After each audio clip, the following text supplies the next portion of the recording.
How to make business aircraft ownership affordable? Very important question. And I have with me today Mr. Vishal Hiremath, who's going to help us learn more about how we can make this happen. This is Adnan Baranbo, and you are listening to a new episode of AVIAPRENEURS podcast. Good day, Vishal. You are welcome, my friend. Thank you, Adnan. Thank you for inviting me on your show. It's a great pleasure. So Vishal, you are an aviapreneur with more than 17 years of experience in the aviation industry. You're an aviation academic, an aircraft system engineer, and also an aircraft sales specialist who represented both Gulfstream and HondaJet in various areas around the world. It's a very impressive profile and career. Thank you, Adnan. You know, like everyone on the show that has come before me, and including yourself, I think we're all passionate about aviation. And so, you know, I always loved airplanes. So it's been great so far. Definitely. So Vishal, since 2018, you are the founder and the managing director of JETCLUB and JETIT. These are two companies that are working on making the ownership of business aircraft affordable through the fractional ownership business model. This business model has been around for a while, since NetJets invented the concept. But recently we have noted that this way of owning the aircraft doesn't have the same appeal it used to have, because now business flyers, they either purchase a business jet or they charter it or buy a jet card. How is JETCLUB and JETIT are trying to change that? Yeah, so I think that, you know, you made the right observation that this model has been around for a while, and NetJets pioneered this model way back in the 60s or the 70s.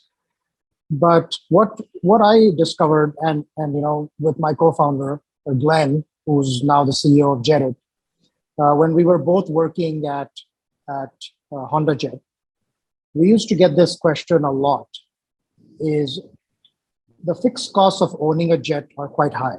And whether you fly 10 hours a year or 100 hours a year, you still have to pay a lot of fixed costs, whether it's, you know, pilot salaries, insurance, maintenance, parking, safety upgrades. There's a lot of things that you have to keep paying.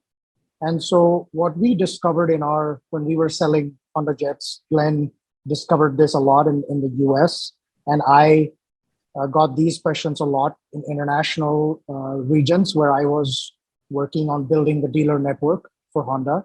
And people would ask us, look, I love the airplane. I want to be a jet owner. And, you know, I can even afford to buy a whole jet, but I want to be financially smart. I want to be financially intelligent.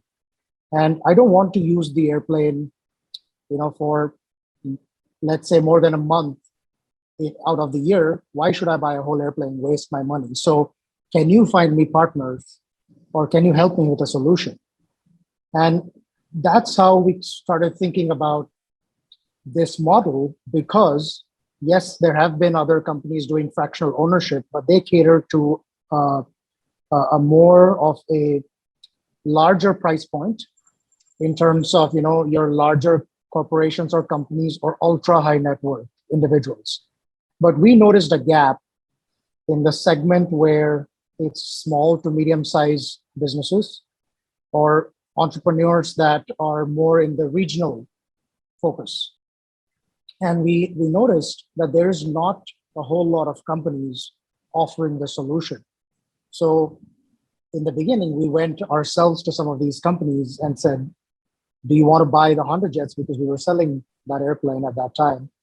And many of the companies didn't want to do it. So, you know, one day we just looked at each other and said, why don't we make a go of it?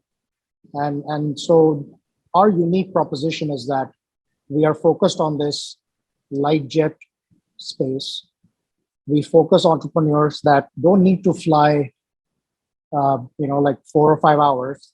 If they're regional, whether it's, let's say, the East Coast of the US,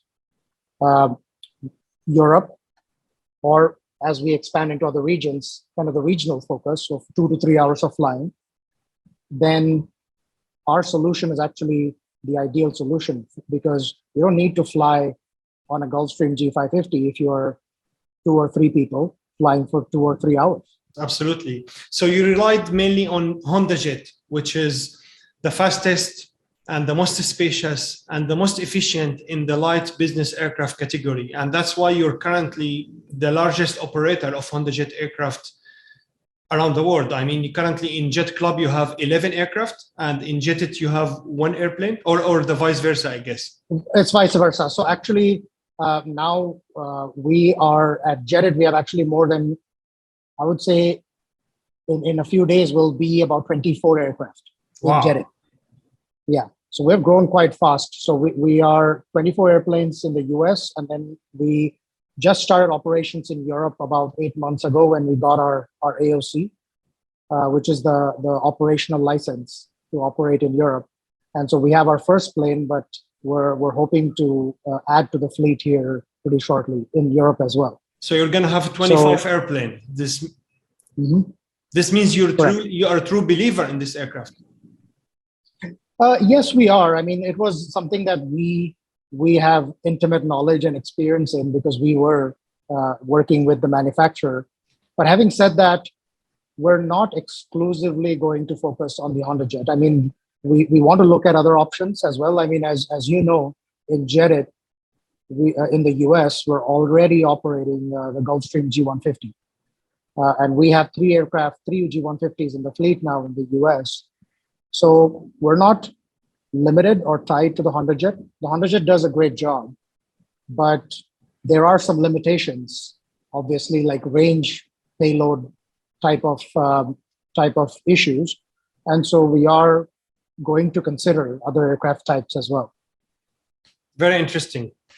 So something very interesting to me when I studied the business model of JETCLUB and JETIT, I noticed something very interesting. You have changed actually the business model of the fractional ownership from hours to days.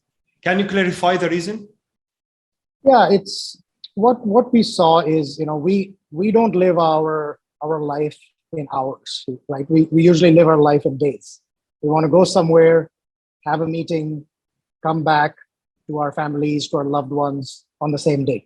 I mean, when we talk to entrepreneurs, and I myself included yourself, you would prefer to spend as little time as possible on and as efficiently as possible so that you have more time available to spend with your family and your loved ones, right? And whatever else that you enjoy doing. So it's the concept of living your life by the day. So as we studied our potential market and our customers and our owners, what we saw is that most people like to fly somewhere. Let's say it's a business owner that has 2 factories in 2 different countries in Europe, as an example. They want to go visit their factories, finish their meetings, and then come back home for dinner with their family. So we figured that was the kind of the ideal solution. And it seemed to have borne fruit because people love it. People just love the fact that if they want to use the airplane for the day, it's available to them. They don't have to, but they can. I love the innovation here. It makes perfect sense, actually. So JETCLUB and JETIT, 2 different names in 2 different continents for the same business. What is the reason behind this? Yeah, so it's a great question. It's it was a combination of factors, but when we first started JETIT, we were looking for a name that was unique and interesting and catchy and kind of espouse the spirit of aviation, and we settled on the name of JETIT, and this is, I give credit to my co-founder Glenn, who kind of thought of this name because it was along the lines of let's just go get it, let's do it, and so you just jet it, just go and jet it. So it was a very unique and cool name that we kind of decided, okay, we'll do this in the US, and we started in the US. And the logo design was kind of to showed the fact that the airplane underneath the letters is an airplane that's like zipping by and kind of giving you this feeling of let's go get our business done using a jet. Now, we obviously, when our philosophy from the beginning was that we wanted to be an international company with a local focus. Okay, and in my days with Gulfstream and with Honda working overseas, I was very sensitive to the fact that each market in each country has, does not have English as a first language and has a different understanding of different context and words and things like that, right? So when we started JETIT, it was great. And then we decided, okay, we have to do a different business model and branding international for a couple of reasons. One was obviously because JET-IT was not easily transferable in the other languages. People, most of the time we heard them saying JET-IT, right? And so it was a moment where we had this thought, and I figured, what is the most easiest, most obvious name that we can come up with? Because I like to keep, there's a saying, right? Keep it simple, stupid. It's called KISS, which is a very basic marketing principle that says, if your customers or potential customers can find out what your business is from the name itself, you've won 90% of the battle, right? So yes. I didn't want to make it complicated. I don't want to make it fancy. To me, JETCLUB was a very simple name. When anybody in any part of the world will understand thinks about it, they say, "Oh, it's a club of jet owners or jet users," and so that's how we kind of came up with it. And we decided that, for a lot of reasons, technical as well as financial, we separated the two companies. So we operate them as sister companies. And in the beginning, Glenn and I were jointly started running JETIT. And then eventually my focus shifted to growing the international JETCLUB business, and Glenn still focuses on JET. I love the story and all the rationale behind it. So going back to your career, since you were selling airplanes for Gulfstream and for Honda Jet, selling an airplane is not an easy sale at all. It's a very valuable asset. It costs millions, if not tens of millions of dollars, and very few people can buy it. So can you explain to us, how does the sale process take place? How were you able to sell that number of airplanes you did in your career? It's not an easy sale. It's a cool job. I loved it. What's better than meeting people and working around airplanes? I as a child, I always wanted to be a pilot, and I eventually got my pilot's license as well. And I used to fly these small planes, privately. But eventually I realized that piloting career is not what I wanted to do. And I wanted to get into a field where I could work with airplanes, but also I enjoyed the interaction with people. And so sales is, if you boil down to it, sales comes down to those core principles that any other salesperson does, right? You have to know your subject. You have to really be an expert. You have to build credibility and trust with your client. It's not exactly, I would say aircraft sales is not conventionally like you're trying to sell someone something. It's more you're acting as a trusted advisor to that person, because buying an airplane is very complicated. Mm-hmm. And there's so many choices and it's a big investment. So people should be able to trust you and rely on your judgment. And then one of my very core philosophies of sales was that I'm going to be 100% honest, because there's this misconception, or maybe it's a true conception, that salespeople are not always telling the truth, right? They want to make a sale. I've always told my team, and this is what I've lived by as well, and Glenn as well, is we're very straightforward. Even if you lose a sale in the short term, your customer will appreciate you telling them the truth, and they will come back to you in the long term, right? I would like someone who's selling something to me to tell me if that product is not the right fit for me. Definitely. And so this is what we have done. So to answer your question, it's a long sales cycle. Aircraft sales is not short. So if someone from real estate comes over to aircraft sales, usually I've seen them being very disappointed because it takes a lot longer. Although real estate is not easy. Although even real estate is also a lengthy sales process. Absolutely. But the sales cycle is shorter in real estate compared to, let's say, an aircraft sale, right? So it takes longer. And you have to have some knowledge of aviation and aircraft to be able to advise your clients. Yes, absolutely. At the same time, you were representing Gulfstream and HondaJet in various areas and regions around the world. So these different areas, people and buyers in these different regions are from different cultural backgrounds, and there are so many differences. Do you think these differences were impacting the sales process? I don't think so. In the end, it came down to what everywhere around the world, when it comes to the core things that people are looking for, I think we're all the same.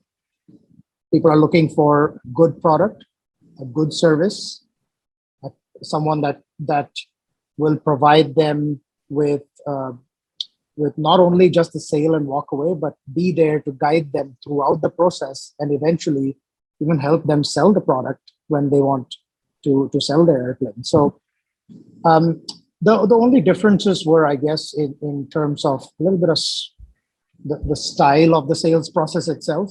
Some regions people took longer and wanted to build a more personal relationship and connection before they moved on to the business discussions. And in some regions, it was very businesslike. You sat down in the office and you went through the presentation and you just talked business and nothing else. So there was some variations that way, but in the end, I was working with a lot of our dealers and local sales representatives. And in the end, it came down to product, service, and value. Definitely. Let's go back to JETCLUB and to JETIT. You just talked about your co-founder, Glenn Gonzalez, and you mentioned that both of you had the idea. You tried first to buy the airplanes through other providers. When you found some resistance, you decided to start the company yourself. Do you think having a co-founder helped both of you in turning your idea and your vision into a reality? Do you recommend aviapreneurs willing to start aviation businesses to look for a co-founder? What a great question. I mean, it's fantastic. For me personally, I can't answer for Glenn, but for me personally, I'm thankful for Glenn. He's not only a co-founder, but first, he's a friend. And one of my, very, very good friends, because we've known each other since the days of Gulfstream. But I would say that both me and Glenn, we have been lucky that we had a pre-established trusting relationship with each other. And so to us, it was absolutely natural to just be co-founders. And even, every day we talk, every day, if he has any questions or problems, he'll consult with me. And if I have any questions and looking for new ideas, I call him up. And that is a great way to work with a co-founder, because you have someone to bounce ideas off of. Because when for entrepreneurs, in the beginning, it's you're on your own. You need somebody to kind of bounce your thoughts off of. So I highly recommend to have a co-founder, but I don't recommend having a co-founder just for the sake of having a co-founder. If you know someone that you really trust and can be your, for lack of, to use a cliche in the aviation world, to have a wingman, you really need to, or a wing woman, you really need to trust that person, know that person, and know that they are 100% in like you are. But if you don't have anyone like that, my recommendation is, go it alone, have a trusted management team, but don't have a co-founder for the sake of having a co-founder, only if you have already a good relationship. I mean, that's been my case, and I'm lucky that I have Glenn as a co-founder. It's a very valuable advice. So trust and having the same values and having the same vision is what you look for when one of the AVIAPRENEURS listening to us is looking for a co-founder to join them in their entrepreneurial journey. Absolutely. Like trust is the most important. The trust and the fact that, because you cannot be micromanaging your co-founder, right? If yes. Glenn is making some decisions or I'm making some decisions, we trust each other to where we don't have to ask each other. We just go ahead and make it. And we say, okay, I trust you to make the right decision. So that's very important. At the same time, from the finance perspective, venture capitals, angel investments, and all the financiers, they feel more comfortable when they see that the business is started by more than one person, because they feel that there is already more than one person involved and committed to this business. So do you feel that this really helped JETCLUB and JETIT in raising finance? Yes and no. I would say that it definitely was a plus factor. I agree with you 100%. But having said that, we started the business pretty much bootstrapped it. So there was one investor we had in the beginning, but the investor was also someone that decided to buy a share in the aircraft itself. So it was a fractional owner that said, I'm going to invest in the company. But it was a very small amount. And the rest of the funds were just me and Glenn putting in all of our savings, our retirement funds, everything we had in the bank. We just threw it all in. And with a combination of debt, a small seed funding, and the fact that we had an airplane that we leased, we borrowed, we flew it ourselves, we did demos ourselves, we did everything ourselves, is how we got started. So now when we look at the growth and the scaling stage is when we're having discussions with investors, having the co-founders helps, but it's not, I would say, that critical. What's more critical is the performance of the company, the business model, and then where is the future market? Where is the growth going to come from? I really love this. So you believed in the idea and you decided to go all in, both of you. You put your time, you dedicated your career, and you put all of your money into it. That's really entrepreneurial. Yeah, it was. It was some really interesting and tough days in the beginning. And, we took no salary. We kind of lived off of our savings, and our former boss, when we quit, gifted us a box of ramen noodles, because he said, hey, you're gonna need this. And so it was all in. We really believed it. Very amazing story.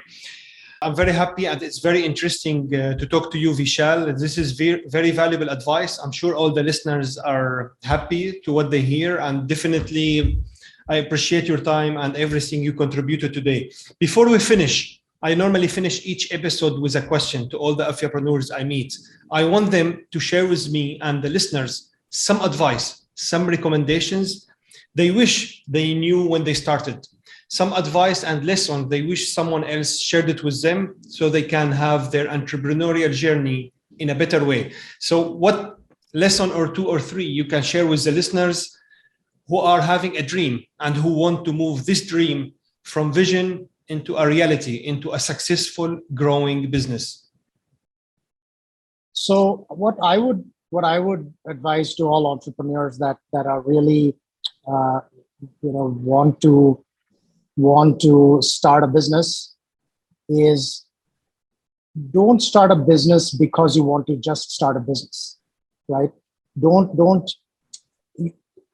My advice would be, first, what are you passionate about? That's always number one. Because I've heard many people that say, I want to be an entrepreneur. And so they go looking for a problem. The way I did it and the way Glenn did it, and which I'm glad we did it this way, is we were so passionate about airplanes that we were interested, we were confident, we knew what we were doing. So I would recommend is, first of all, see if you have experienced a problem yourself and there's no solution out in the market, then that's and you're passionate about it. If you're passionate about it, you will spend 24 hours a day on it, which is what you need to in entrepreneurship. It's not glamorous. It's grunt work. It is Excel spreadsheets. It is making tough decisions. So that would be my advice. Be passionate about what you're doing, and then if you have an idea and you're confident, go all in. Very interesting and very valuable advice. Actually, yesterday I was listening to a TV program and I heard something from the presenter. It was, for me, it's mind-blowing. He said people in this world are two types: Friday people and Monday people. Friday people are the people who just want the week to finish, so they have a weekend. And Monday people who just want the week to start because they work in something they love, in something they do.